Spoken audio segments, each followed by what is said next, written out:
คือว่าแล้วพี่น้องเอ้ยมันเซแห้งแหละคือเบาแก้วให้ถ่ายมื้อนั้นว่าซั่นพี่น้องเอ้ยทางน้องๆเพิ่นก็ได้ขออนุญาตไต่ไผแล้วพี่น้องเอ้ยเพราะว่าบ่เห็นหุงแล้วว่าซั่นมาให้น้าบ่าวเบิ่งมาดูอันนี้บ่กระปูโอ้3 โตพี่น้องเอ้ย3 โตคอลอไปสอกขี้ซีโลกคอยกับเอื้อยเอามาเบิ่งมาดูโอ้ขี้สอกขี้ซีเนาะพี่น้องขายโลเท่าไรลูกโล20,000โล20,000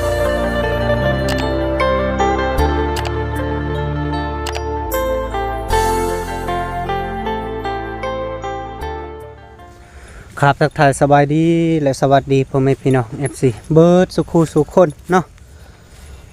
สำหรับมื้อนี้บ่าวแก้วก็มาหาซองเอ้ยน้องคือเก่าพี่น้องเอ้ยอยู่กลางดงกลางป่านี่แหละพี่น้องเอ้ยแล้วก็มาหาทางข้างพี่ภาษาว่าซั่นซะเนาะน้องๆเพิ่นอยู่ก็ได้เนาะอยู่กระตูบว่าซั่นซะแล้วก็อยู่กระท่อมแล้วก็ส่วนหลายแล้วก็น้องๆเพิ่นก็จะบ่ได้เมื่อบ้านว่าซั่นซะเพราะว่าเพื่อนอยู่ทางบ้านแล้วก็บ่สมบูรณ์ว่าซั่นแล้วก็เลยนอนอยู่ที่หน้าอยู่กลางป่าพี่น้องเอ้ยแล้วก็ว่าเป็นข้างภาษาว่าซั่นเนาะพี่น้องเนาะสำหรับมื้อนี้บ่าวลีบ่าวยาวบ่าวนิวก็มาอยู่พี่น้องเอ้ยทางบ่าวแก้วก็ติดต่อหาเพิ่นเนาะพี่น้องเนาะแล้วก็บ่เป็นหยังเนาะพี่น้องเอ้ยก็ถือว่ามาเบิ่งนำกันเนาะพี่น้องเอ้ยทางคิดแม่นอยู่บ่าวแก้วมาก่อนแต่ว่าติดต่อหาทางทีมงานให้มาเบิ่งนำกันว่าซั่นซะพี่น้องเอ้ยแล้วก็สำหรับตอนนี้เนาะละค่ำแล้วพี่น้องเอ้ยแล้วก็บ่าวแก้วก็สิเข้าไปหาน้องๆเพิ่นเนาะพี่น้องเอ้ยแล้วก็มีหยังเนาะโอเคเนาะพี่น้องถือว่าติดตามชมไปนำกันคือช่องบ่าวแก้ว Channel คือเก่าพี่น้องเอ้ยอันนี้ก็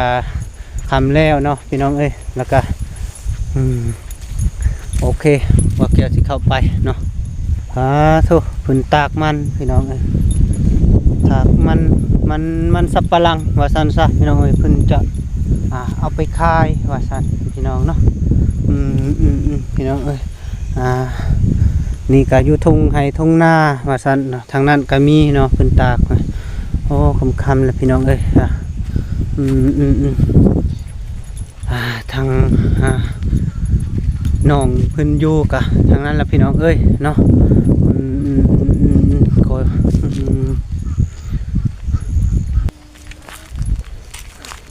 สบายดีเด้อโดยพากันเฮ็ดหยังลูกพิงไผ่หนาวบ่ลูกกินข้าวแล้วบ่ยังทันกินขำปานนี้ยังบ่กินเนาะโดยพ่อยล่ะไปใส่ลูกตัดไม้คือยังอีหล่ะคือตัดตูบแท้ลูกให้เรื่องยังลูกพอไปตัดไม้ยังบ่มาบ่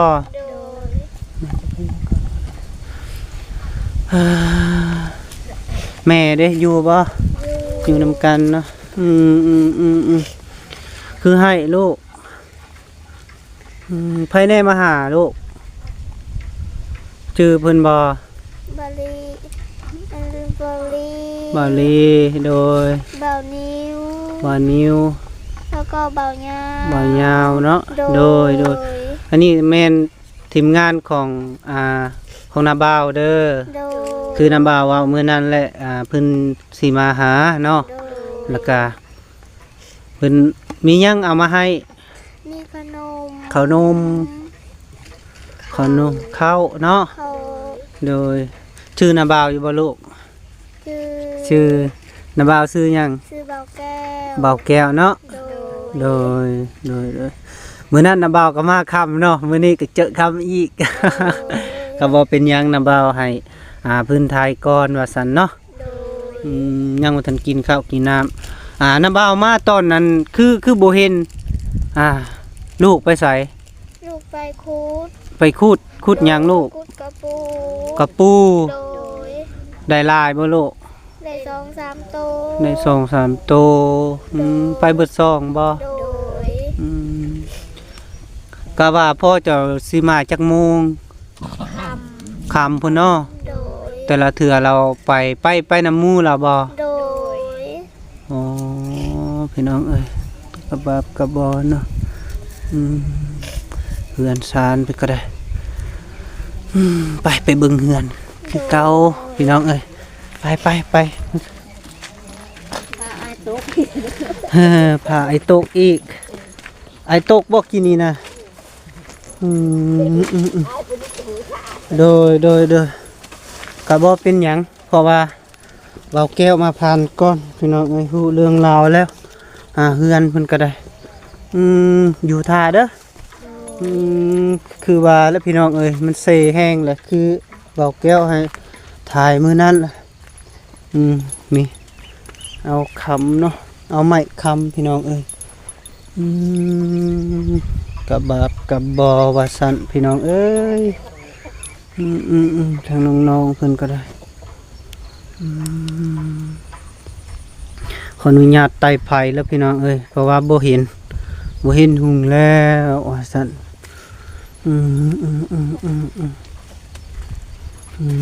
บนอยู่บนนอนของแม่เพิ่นกับพ่อพี่น้องเอ้ยแล้วก็เป็นจังซี่เลยอยู่ญาติขึ้นอีกพี่น้องเอ้ยเฮ้ย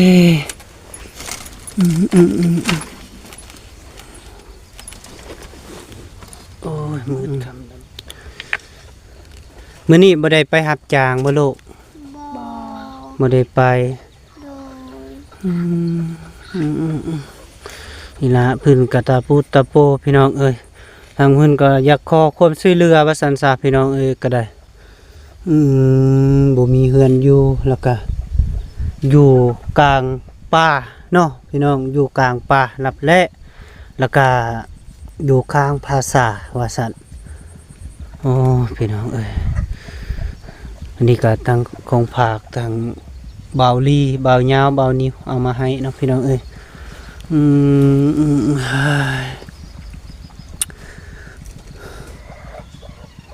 เพิ่นถามหลายอยู่บ่ โดย เนาะน้ำในนี่ก็ไปตักแล้วบ่ ไปตักแล้ว ไปตักแล้ว โดย นึ่งแล้วบ่เขานะ นึ่งสุกแล้ว นึ่งสุกแล้ว โดย ใส่เขียดกบเจ้าไปเจ้าไปซอกนะลูกมาให้น้าบ่าวเบิ่งมาดูอันนี้บ่ โดย กระปูโอ้3 โตพี่น้องเอ้ย3 โตคอลอ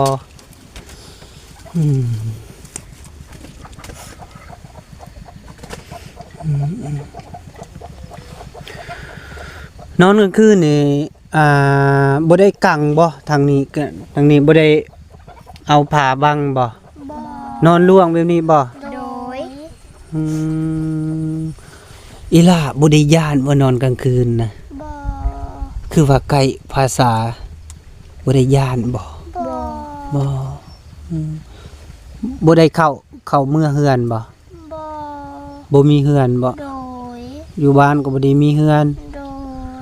โดย พี่น้องน้องเพิ่นห้องให้ว่าซั่นพี่น้องเอ้ยตอนนี้ก็ได้ให้ทั้งสองเลยตะปูกตะโปพี่น้องเอ้ยเพิ่นกาวอนจะขอทาง FC ช่วยเหลือว่าซั่นซะพี่น้องเอ้ยอันนี้ก็เขตหนึ่งที่เบ้าแก้วมาเนาะพี่น้องเอ้ยก็ทางพี่น้องเพิ่นติดต่อมาอยากให้มาช่วยเหลือเนาะพี่น้องเอ้ยอยากขอความช่วยเหลือว่าซั่นซะทางน้องๆเพิ่นนี่ก็ได้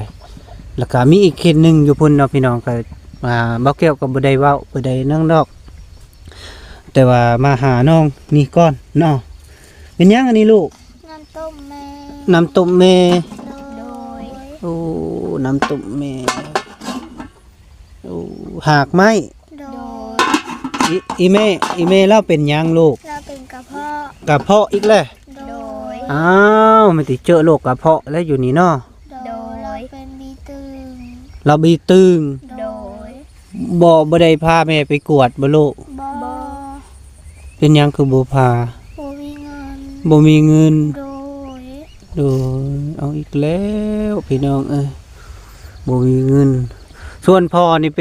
ไปซอกเงินมาให้อันน่ะให้ลูกซื้อกินแล้วก็ให้แม่ซื้อยาให้แม่กินบ่ โดย โดยอีละบ่ได้ไปขวดมันบ่มื้อนี้นะ บอ อืมบ่ได้ไปขวดเนาะมันก็บ่ได้แพงเนาะเพิ่นจางเนาะ โดย ไปคันสมมุติได้ไปนี่ไปแต่สองคนแต่เจ้าบ่ลูก โดย ห้องให้ห้องให้เรื่องหยังลูกทุกข์ยากนี่บ่หรือว่าในใดอดทนเด้อ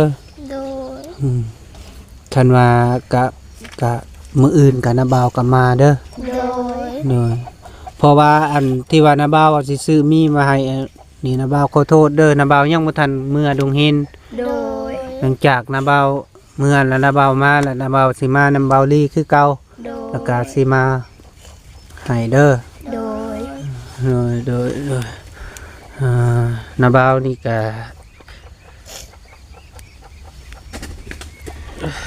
พี่น้องทางน้องๆเพิ่นก็ได้ได้ผู้เป็นเอื้อยอันนี้พี่น้องเอ้ยให้น้องก็ได้มีแต่ว่าอดทนสู้ๆเด้อลูกเด้อ โดย มีหยังก็ต้องสู้ โดย ๆอันจะมีดอกบัดเฮาเติบโตแล้วมีอุปสรรคมือหนึ่งเนาะ โดย มีแต่ว่าตั้งอกตั้งใจอยู่นำพ่อนำแม่แล้วก็อยู่ญาติพี่น้องไกลๆนี่แหละฮักแพงเนาะมีหยังก็แบ่งปันไปนำกันเนาะ โดย เพิ่นก็ได้โอ้เว้าไปเว้ามาเว้าแก้วก็น้ำตาไหลพี่น้องเอ้ยเนาะอันนี้แหละเขาว่านะเลือกเกิดบ่ได้พี่น้องเอ้ยแล้วก็ที่ว่าสงสารเบาแก้วสงสารน้องๆเพิ่นนี่ก็อยู่รับแลว่าสันสาอยู่ในป่าในดงแล้วก็ข้างภาษาเนาะพี่น้องเพิ่นก็ได้มีแต่ว่าพยายามอันใดที่เฮาเฮ็ดได้ไปซอกได้ล่ะไปซอกเด้อก็บ่ให้ไปไกลเด้อ โดย ไปแถวใกล้ๆนี่บางเทื่อน่ะบ่าวเพิ่นสิมาเด้ โดย น่ะบ่าวเพิ่นสิมาแล้วสิได้ฮ้องนะ โดย มาให้ไปไกลระยะนี้แล้วก็เข้าใจเด้อ โดย เพราะว่าเพิ่นฮู้บนที่อยู่ติดเจ้าแล้ว โดย มีหยังก็ตั้งอกตั้งใจพังคุมพ่อคุมแม่จังซั่นและหนึ่งข้าวหนึ่งน้ำแม่คาล่ำก็เวลาเฮ็ดกินก็บ่ใส่เด้อหมักเผ็ดนั่นมีแต่ว่าถามแม่ก่อนแม่อยากกินแนวใดเนาะพอเพิ่นคาล่ำเนาะ โดย มีแต่ว่าตั้งอกตั้งใจ เครื่องนุ่งมีอยู่บ่ลูก บ่มี บ่มี มี2-3โต 2-3โตคือว่านุ่งสุดเก่าเนาะ โดย แล้วก็บ่เป็นหยังลูกมีแต่ว่าอดทนสู้ๆนอนก็กะฟากแล้วพี่น้องเอ้ยนี่ก็ได้ คือเบาแก้วบอกมื้อนั้นนั่นแหละพี่น้องเอ้ยก็มื้อนั้นเบาแก้วมากประมาณซำนี้แหละค่ำซำนี้แหละพี่น้องแล้วก็เบาแก้วมามื้อนั้นเจอทางพ่อเพิ่นจังแม่เจอเบิดทางน้องๆนี่ก็จนได้ไปนำเอามื้อนี้ก็ได้ไปนำเอาเนาะจุเพิ่นไปหาขุดกระปูว่าซั่นขุดเขียดเนาะ โดย เพื่อมาเลี้ยงชีวิตตัวเองเนาะเลี้ยงพ่อเลี้ยงแม่ว่าซั่นทางพ่อเพิ่นก็พยายามไปสอกเงินคือกันเนาะโอ้พี่น้องเอ้ยบ่าวแก้วก็ทางเบิ่งน้องๆเพิ่นก็ให้อยู่พี่น้องเอ้ยน้องขอโทษเด้อล่ะอายุจักปีก็ 11 11เนาะ อีหลาเด้ 10 10 ปีน้องเพิ่นเนาะ บ่น้องตัน โอ้น้องตัน โดย แล้วก็น้องอึ้ง โดย น้องตันน้องอึ้งน้าบ่าวห้องว่าน้องเพิ่นได้นะเบาลี่ถามว่าน้องอิหยังว่าน้องเพิ่นว่าซั่นโอ้ขอโทษเด้อเธอ น้าบ่าวก็บ่จำปานใดเนาะเพราะว่าก็หลายคนอยู่คิดอยู่คือว่าน้องเพิ่นว่าซั่นน่ะ น้าบ่าวก็บ่จำปานใด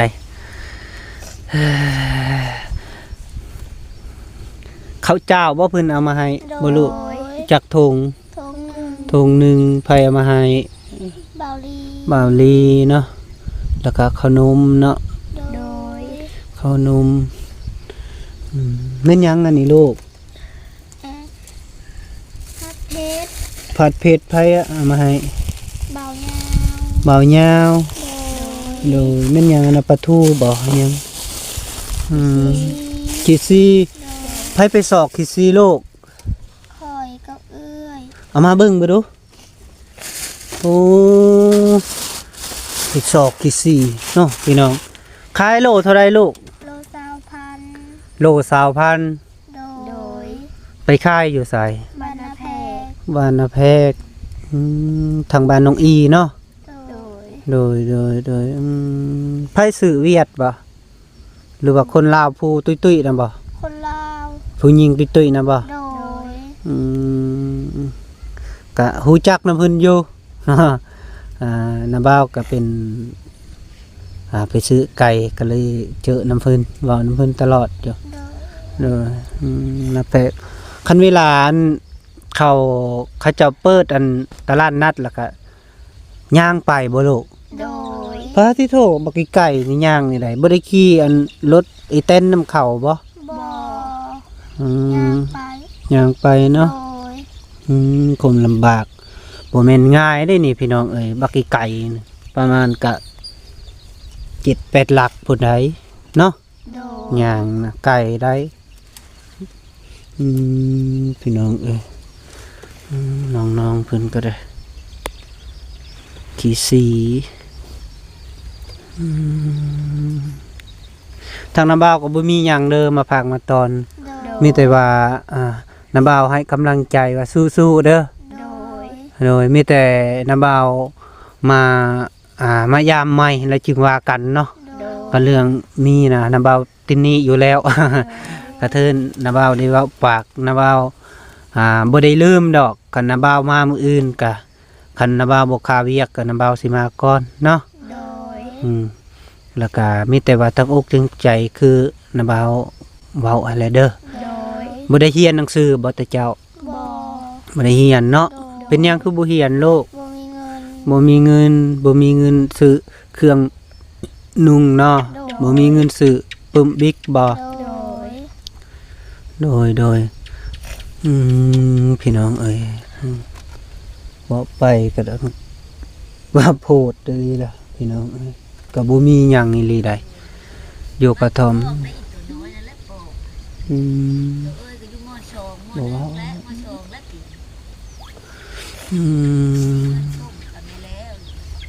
แต่ว่าตอนนี้ก็อ่านได้อยู่บ่เจ้า บ่ได้ อ่านบ่ได้ โดย เขาสมุดเพิ่นถาม1 + 1ออกเท่าใด 1 ก็ออก2 2 2 + 2เด้ ออก4 4 + 4 8 8 + 6เด้ ชื่อบ่โลก บ่เป็น บ่เป็นโดยบ่เป็นหยังเนาะเฉพาะ โดย ทางน้องๆเพิ่นก็บ่ได้เรียนเนาะ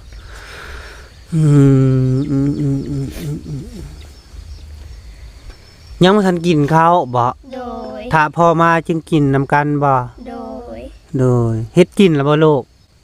ยัง ยังแต่นึ่งข้าวแล้วเนาะ โดย โดยเนาะ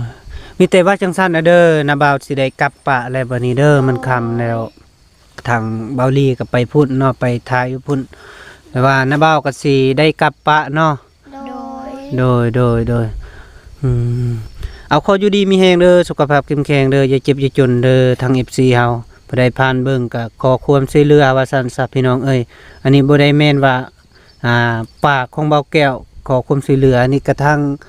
FC เนาะโทรมาบอกว่าเบาแก้วอยากขอความช่วยเหลือว่าซั่นทางน้องๆเพิ่นเนาะแล้วก็ทาง FC ก็อยู่ดีมีแรงสุขภาพแข็งแรงอย่าเจ็บอย่าจนเด้อพี่น้องเด้อเอาสบายดีเด้อโดย บ๊ายบาย เด้อ มีแต่สู้ๆเด้อ โดย ตั้งใจ โดย นาบ่าวอาจจะบ่ปะดอก มีแต่ว่านาบ่าวสิมาเบิ่งมาติดตามเด้อ มีหยังก็ได้คันมีข่าวดีทางเบาลีเบายาวบ่แล้วก็นาบ่าวมาติดตาม เพิ่นอาจจะมอบให้นาบ่าวอยู่ดอกเรื่องนี้นะมาเบิ่งเนาะ โดย มีแต่ว่าตั้งอกตั้งใจเพิ่นมาแล้วเคารพนับถือเพิ่นเด้อ โดย โดยเอาทางเบาแก้วกับคอโตกลับก่อนเด้อพี่น้องเด้อเนาะสบายดี ขอบใจหลายๆเมตตาน้องๆเพิ่นเด้อพี่น้องเอ้ยขอบอน